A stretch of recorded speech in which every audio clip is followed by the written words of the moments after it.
pessoal, sejam bem-vindos à nossa aula de matemática. Eu sou a professora Monique e hoje nós vamos estudar os conjuntos numéricos. Lembra deles, né? Natural, inteiro, racional, irracional e toda essa família junta, temos o conjunto dos números reais. Sim, eles são muito importantes para a gente começar lá matemática. Show de bola? Então, assim, nada de achar que eu não sei qual é a diferença dos racionais e irracionais, que é uma dúvida super comum que os alunos passam para mim, mas hoje seus problemas acabaram com essa super aula de hoje. Não esquecem, dá o seu like, se inscreve no canal para que esse vídeo chegue a muito mais alunos e pessoas que estão estudando matemática para tirar todas as suas dúvidas. Então, bora parar de papo, vamos encarar nossa aula? Show! Vamos lá! Lembrando, pessoal, que o @profamoniquevital, ele tem, né, o acesso para o YouTube e para o Instagram. Lembra que lá no Instagram a gente dá umas dicas bem legais de matemática. Então, segue a gente lá, porque aí eu vou postar quando sair, né, vídeo novo aqui no YouTube e também aquela dica bem especial, que você também pode pedir para mim qual a dica que você quer, que eu gravo lá para vocês. Tá legal? Então, vamos lá, vamos começar a nossa aula de conjuntos numéricos. Primeiro, vamos lembrar aí o que é conjunto. Conjunto é uma coleção de coisas, né? Então, por exemplo, se eu tenho o conjunto das vogais, eu tenho uma coleção que é representada por A, E, I, O, U, certo?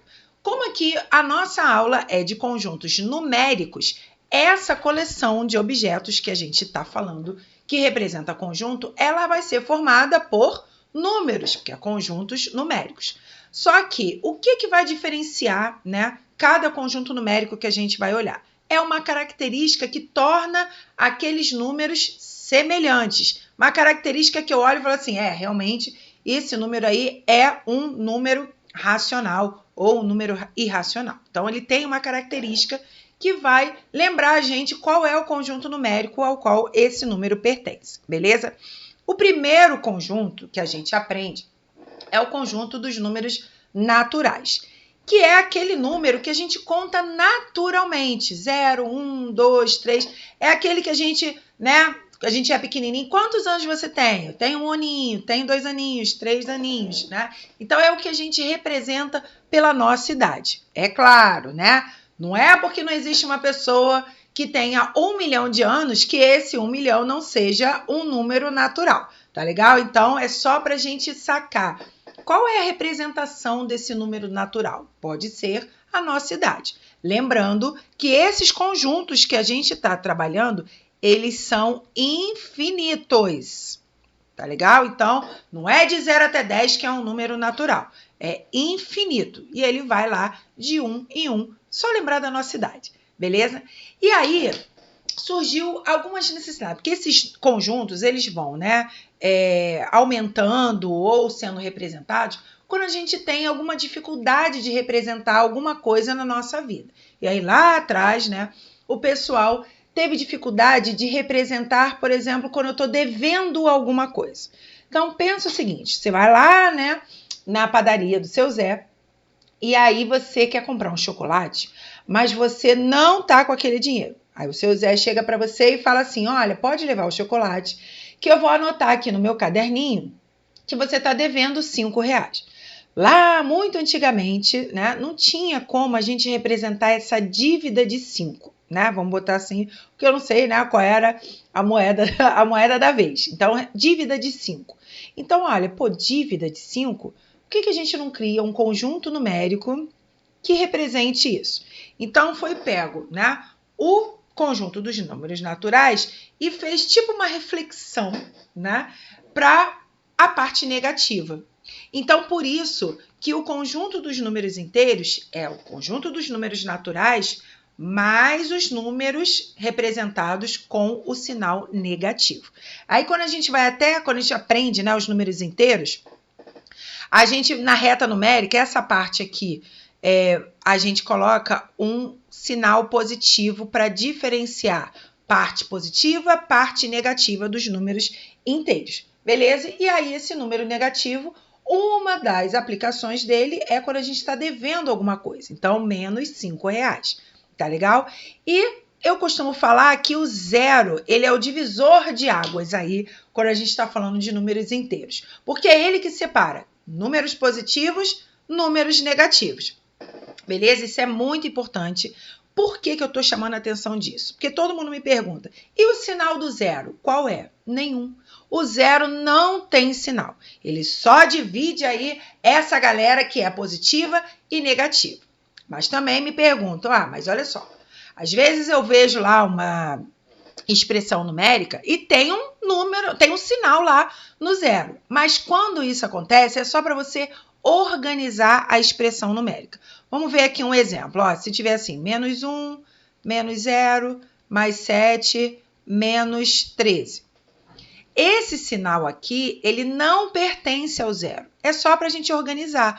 Porque se a gente escrevesse assim, olha, ele sem sinal, a gente podia errar e achar que isso aqui é o número menos 10. Então, cuidado com isso. Ele não tem sinal. Quando aparece, tá vendo? A gente pode botar negativo, quando também pode botar positivo. É só uma questão de organização, caso o zero não seja o primeiro número que esteja aparecendo aí nessa expressão numérica, tá? Então, cuidado para não confundir essas coisas aí. E aí, beleza, né? Conseguimos representar dívidas de alguma coisa. Mas e quando eu precisei dividir quantidades, né? Quando precisou dividir quantidades, a gente viu que algumas divisões não davam um número inteiro, né? Que é também um número, né, natural, né? Lembrando que o natural é um subconjunto dos números inteiros. Mas isso a gente vai ver um pouquinho mais para frente, porque aí a gente consegue ver na representação gráfica aí disso daí. E aí, quando a gente teve necessidade de dividir quantidades que não conseguia ser representada por um número inteiro, foi criado os números racionais. E aí, o número racional nada mais é do que uma fração. Então, todo número que a gente consegue representar na forma de fração, a gente fala que esse número é um número racional. Como é que a gente monta uma fração? Vamos lembrar aqui, olha, o número A, né, a letra A que está representando o numerador dessa fração, ele pode ser qualquer número inteiro que você pensar, você pode usar como numerador dessa fração. Já o B, que representa o denominador, lembra que números reais não existe divisão por zero, ok? Mas lá na frente você vai ver outra coisa, mas eu estou falando aqui dos números reais, tá legal? E aí o que aconteceu? Olha esse asterístico que está aparecendo aqui no conjunto dos números naturais, porque esse denominador, ele pode ser qualquer número natural, só que ele não pode ser o zero, porque não existe divisão por zero. Então, esse asterisco aqui, ele fala que não pode usar o zero, beleza? Diferente do numerador. O numerador pode ser o número zero. O denominador dessa fração não pode ser zero. Então, cuidado quando você for criar essa, né, fração, for analisar essa fração, porque não pode ter zero na parte de baixo, que a gente chama de denominador, beleza? Mas quais são os números que eu posso representar por fração? Eu trouxe aqui os 3 casos que podem ser representados por fração. Primeiro, todo número inteiro pode ser representado por uma fração. Vamos ver aqui, ó, o número 4. Eu posso escrever na forma de fração como sendo 4 sobre 1. E essa é a fração mais óbvia de todas. Todo número inteiro, a fração equivalente a ele é o número dividido por 1, ou seja, o número sobre 1. Mas você também pode, por exemplo, 4 representar por outra fração. Por exemplo, pode ser 16 quartos.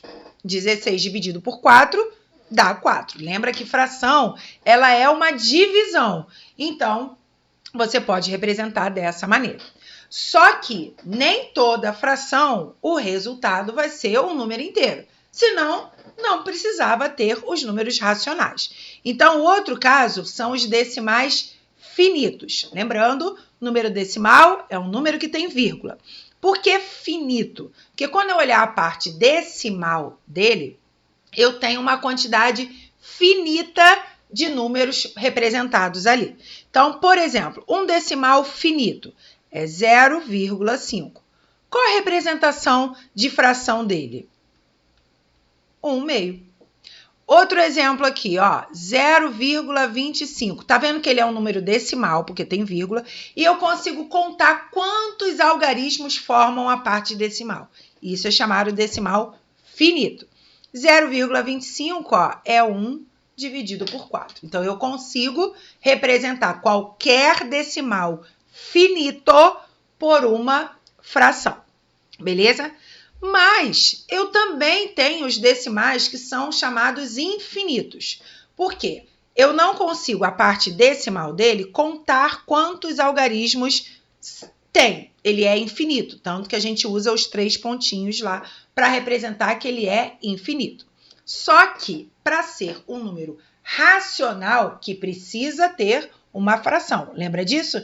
Então, eu só posso fazer isso quando eu tenho uma dízima periódica. Dízima periódica é um decimal finito, né? Um decimal infinito, desculpa, mas ele é organizado. Por isso que ele chama periódica.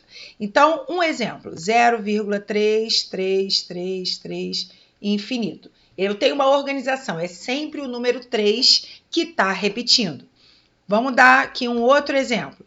2, ó. Eu tenho esse 1 aqui, mas depois desse 1 ele começa 6, 6, 6, 6, 6. É infinito, mas é organizado. Eu tenho uma repetição de um algarismo. Por exemplo, esse daqui, 41, 41, 41. Então, eu tenho uma organização. Ele é um número infinito, mas ele tem 41, 41, 41, tá vendo? É sempre o mesmo número que vai se repetindo. E toda dízima periódica, ela pode ser escrita em forma de fração. E essa fração tem um nome especial chamado geratriz. Mas isso é outra aula para a gente gerar essa fração aí, beleza? Então, decimais infinitos, mas que tenham organização, são chamados de dízima periódica.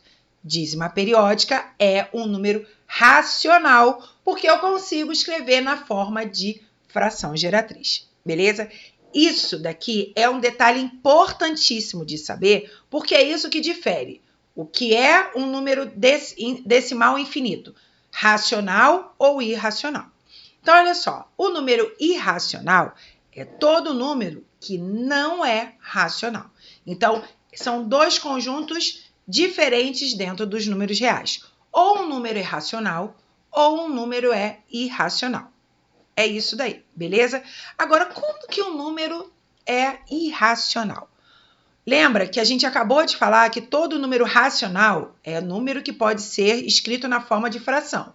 Então, todo número que eu não consigo formar uma fração, ele vai ser irracional. Então, eu trouxe aqui os 2 casos que podem acontecer isso daí. Lembra que a gente estava falando de decimal infinito?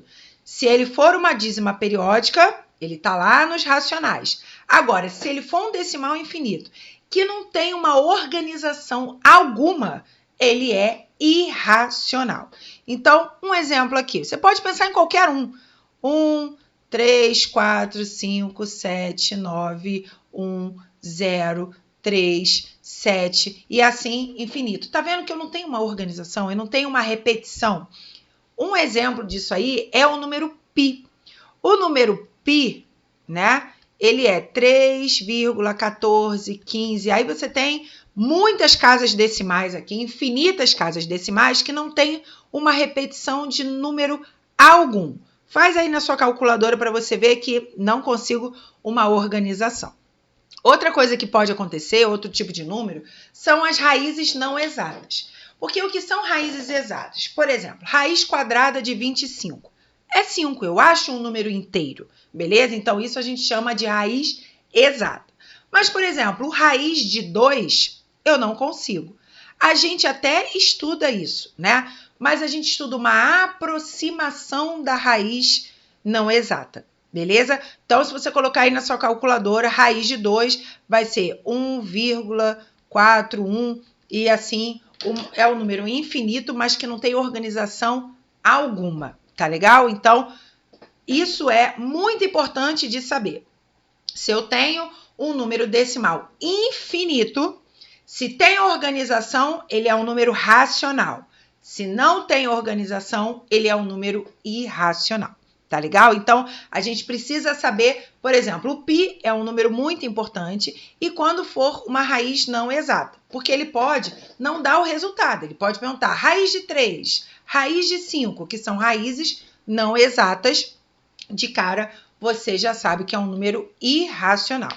Se eu conseguir resolver aquela raiz e achar um número inteiro, significa que ela é uma raiz exata. Por exemplo, raiz quadrada de 49 é 7. Então, se eu consigo achar o número inteiro, ele é racional. Tá legal? Porque todo número inteiro é um número racional. Então, é muito importante você saber esses tipos de números que a gente, né, colocou aqui para racional e para irracional. E aí, quando você junta essa família toda, a gente tem o que a gente chama de conjunto dos números reais. Então, qualquer número aí que você pensar é um número real. Por mais estranho que ele seja, é um número real. Então, a gente geralmente usa esse diagrama aqui que eu representei para vocês saberem quais são os números reais. Tá vendo? Ele é dividido no número racional e número irracional. Tá legal? Então, eu não sei se eu coloquei a representação aqui, né? Então, vamos colocar aqui. Aqui são os números reais, aqui são irracionais. O Q é racional, o Z é inteiro e o N é natural. Beleza? Tá? E aí, olha só. Uma coisa que é muito importante da gente sacar é o seguinte. Os números naturais, eles são subconjuntos dos números inteiros, que são subconjuntos dos números racionais. Por quê? Às vezes, alguns exercícios, eles perguntam, por exemplo, todo número natural é um número inteiro? Todo número natural é um número racional? Então, olha só, se a pergunta tiver de dentro, né, se a gente pensar aqui no nosso diagrama, de dentro para fora, a resposta vai ser verdadeira.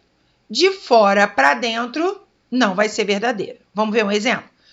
Todo número inteiro é um número racional? Tá vendo que o inteiro está dentro do racional?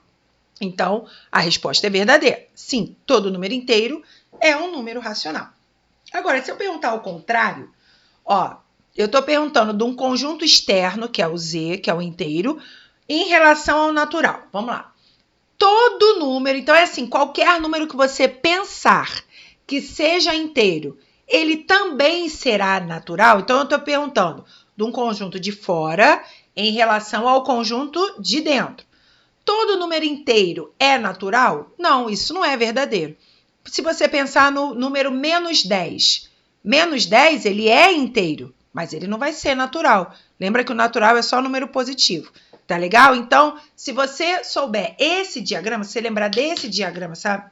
Esse desenho que eu coloquei aqui, você vai saber responder esse tipo de questão que é clássico nas provas. Todo número natural é inteiro? Todo número racional é natural? Então, faz esse desenho, porque se a pergunta for de dentro para fora, verdade. De fora para dentro, não é verdade. E aí você já consegue aí um exemplo na sua cabeça, principalmente se eu estiver perguntando, todo número racional é natural? Porque o racional entra número negativo. E negativo não pode entrar no natural. Beleza? Então, cuidado com esse tipo de situação. Vamos fazer só um exercício para fechar com chave de ouro. Eu trouxe aqui alguns números e a gente vai escrever qual é o conjunto que eles pertencem. Então, vamos ver aqui, ó. Esse primeiro, é um número infinito e tem organização. É sempre o 3 que está repetindo. Então, isso é uma dízima periódica. Toda dízima periódica é um número racional. Então, ele vai entrar aqui, nesse conjunto. Vamos ver aqui, ó, 1 sobre 2. Opa, isso é fração. Se é fração, a gente nem pensa, ele é um número racional. Tá legal? Então, vamos colocar aqui dentro do conjunto dos racionais. Menos 4. Menos 4 é um número negativo. e um número inteiro, não tem vírgula aí. Então, isso é um número inteiro. Lembra que inteiro tem positivo e tem negativo. Agora, olha esse cara aqui. Ele é infinito, mas ele não tem organização nenhuma. 14, 15, 19. Isso daí não pode ser um número racional. Lembra que essa é a principal diferença entre racional e irracional quando a gente está falando de decimal infinito. Então, esse cara vai vir aqui para o irracional. Número 29. Ó, pensa aí, 29 anos é um número natural. Então, tá aqui, 29. Menos 35 sobre 7. Aqui a gente pode pensar de duas maneiras. Mas como todo número inteiro também é racional, eu posso colocar ali no número racional. Principalmente porque ele está na forma de fração. Então, você já coloca aqui que ele é um número racional. Mas se você fizer 35 dividido por 7, né, você vai achar menos 5. Então, se você colocar essa fração tanto nesse racional quanto nos inteiros, você está certo do mesmo jeito. Tá legal? Então, fica tranquilo com relação a isso. Opa, olha esse cara aqui. Ele é infinito, mas ele tem uma organização. Ó, 17, 17, 17. Então, isso difere quem é racional do irracional. Se ele é organizado, ele é racional. E por último, raiz de 3. Opa, raiz quadrada de 3. Eu consigo um número inteiro como resposta? Não consigo. Então, ele é um número irracional. Lembra das raízes não exatas? Então, ele tem que vir para cá, para o conjunto dos irracionais. Tá legal? Então, esse tipo de exercício aqui é muito legal para a gente fixar o que é racional, o que é irracional. Tá legal, pessoal? Então, olha, agora todas as suas dúvidas de conjuntos numéricos foram sanadas aqui. Se não entendeu, volta ao vídeo e dá aquela fixada, porque é muito importante saber essa matéria aqui. Beleza, pessoal? Muito bom, né, pessoal? Agora todo mundo preparado para colocar cada número no seu quadrado, certo? Lembrando, dá o seu like, se inscreve no canal, ativa o sininho para receber todas as notificações aqui do nosso canal. Espero que vocês tenham gostado da aula. Muito obrigada pela presença. Beijo. Até a próxima, pessoal. Tchau, tchau.